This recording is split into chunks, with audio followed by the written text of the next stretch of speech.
Hello, I'm Lucia Sensiana. Here I will interpret a motivational speech from Mr. Yusuf Hamka. Enjoy the video. Mencari uang itu kalau kita sudah terbiasa, kita akan mudah. Yang penting jangan hanya berpikir jadi pekerja, tapi berpikirlah menjadi pemilik. Matematikanya jangan 1 tambah 1 sama dengan 2. 1 tambah 1 sama dengan 11. Baru bisa jadi orang kaya atau orang hebat. Kalau 1 tambah 1 sama dengan 2, berarti kita cuma mimpi sesuai ya itu jadi pekerja.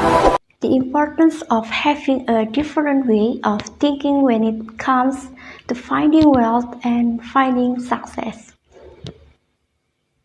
Saya bilang luar biasa. Ternyata apa yang saya pikirkan bahwa duit ini kita mau habisin malah dikasih lagi.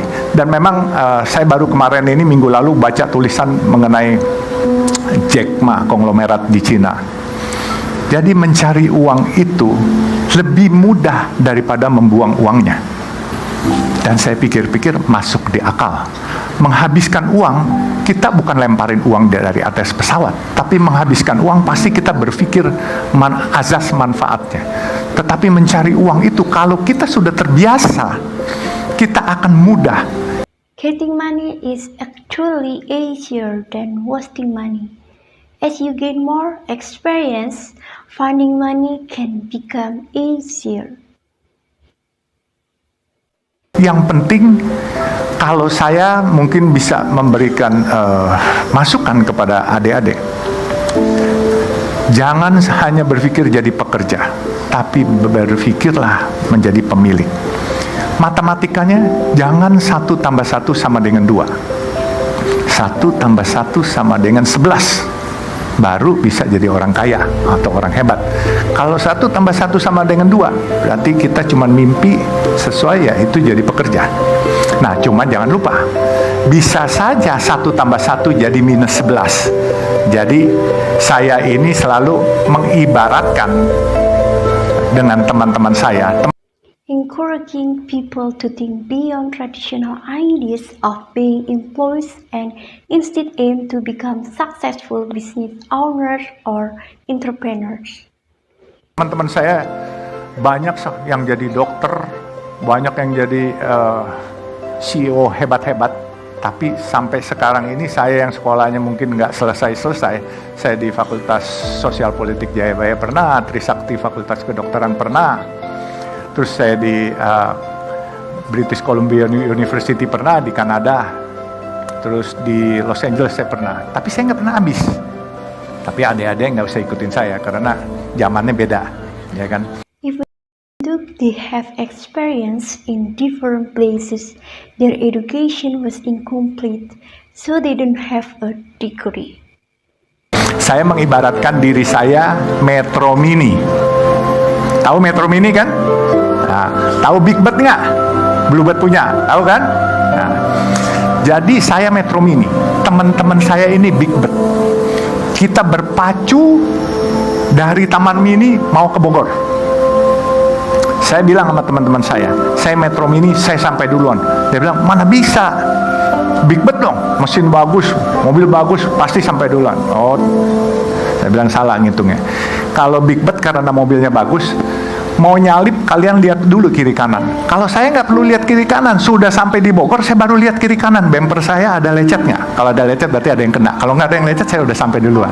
Nah itu. Jadi saya ini Metro Mini. Saya ini anak hutan yang datang ke Samarinda jadi anak kampung. Dari anak kampung saya merantau ke Jakarta. Saya alhamdulillah jadi anak kota. Comparing Yusuf Hamka referred to as Metro Mini to his friends referred to as Big Bird, who are behind due to carelessness and the journey from rural areas to the city. Dan kebenaran, saya tidak mimpi juga saya akan jadi salah satu pemilik jalan tol swasta di Indonesia ini. Ya, ini semua gerak Allah, bukan kepintaran saya. Saya baru membriefing anak-anak saya. Putra saya ini Faisal masih bujangan nih, umur 30 deh. Saya bilang, kalau memang nggak mau, saya jual. Saya bilang. Faisal ini berdiri dong, Faisal. Berdiri dulu. Jadi dia malu-malu dia. Saya baru briefing dia minggu lalu sebelum saya ke Azerbaijan mendampingi Pak Mensos. Saya kebenaran alhamdulillah Bu, saya diangkat staf khusus Mensos, jadi eselon 1 Bu. Gitu. Jadi gara-gara pedagang nasi kuning ini. Padahal punya usaha gede-gede jadi komisaris di sana sini enggak. Jadi dapat bela negara, penghargaan piagam bela negara dan jadi staf khusus Mensos. Bahkan Jumat minggu lalu ya, which is tanggal 21. Belief about luck and destiny influenced by God's will, along with experiences and roles working for the Minister of Social Affairs. Saya dipanggil seseorang yang cukup berkompeten, ditawarkan jadi duta besar. Saya bilang, maaf saya nggak kepengen jadi duta besar. Kenapa? Saya bilang nggak mau saya nggak bisa pakai dasi. Saya suka kecekek kalau pakai dasi. Dan saya punya baju juga nggak pernah bisa pakai baju rapi. Baju saya apa adanya dan saya pakai celana juga celana jean. Jadi saya kalau jadi duta besar saya high profile. Saya nggak mau. Saya mau berinteraksi dengan saudara-saudara kita yang termarginalkan.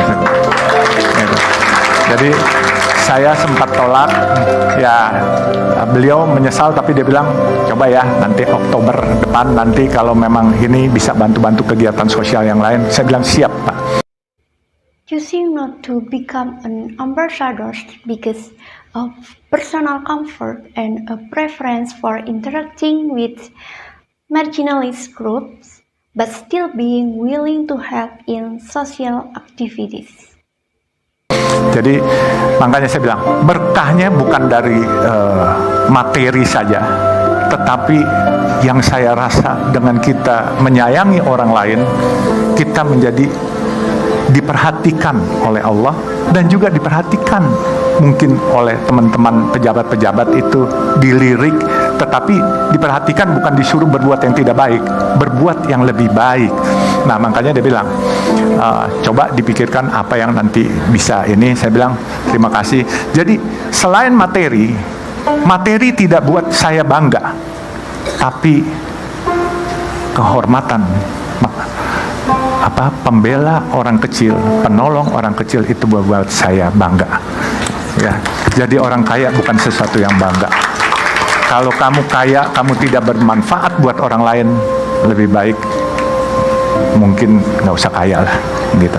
Jadi lebih baik sederhana tapi bermanfaat untuk orang lain. The importance of showing love to others, defending and helping those who are less fortunate, and focusing on benefiting others rather than just material possessions. Dan saya pesankan kepada anak saya punya mimpi bikin 1000 masjid yang Chinese look. Kalau saya dipanggil Tuhan, dia harus meneruskan. Kalau dia nanti juga dipanggil Tuhan, anaknya juga harus meneruskan. Jadi sampai 1000. Insya Allah itu bisa terbangun karena apa? Saya tahu kok, apa yang saya hasilkan dan apa yang saya miliki hari ini mungkin lebih dari cukup untuk itu. Dan saya kepengen tabungan itu bukan di dunia, tetapi tabungan itu di akhirat. Karena saya percaya bahwa kehidupan yang paling kekal bukan di dunia ini, tetapi kehidupan kekal nanti kalau kita sudah meninggal. Of constructing 1,000 mosques with a Chinese architectural style and emphasizing the significance of eternal life in the afterlife, encouraging their child to continue this dream and priorities reward and good deeds for a lasting future.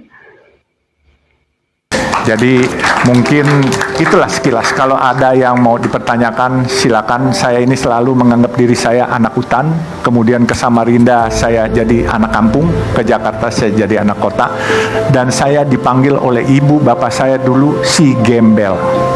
Jelas ini, ibu bapak saya panggil saya gembel karena apa? Teman saya adalah anak-anak kampung dan saya ciaka, nggak pernah mau pakai sendal, bukan pakai sepatu loh, ciaka. Kalau ibu saya manggil saya tuh suka, nah, si gembel mana, si gembel mana.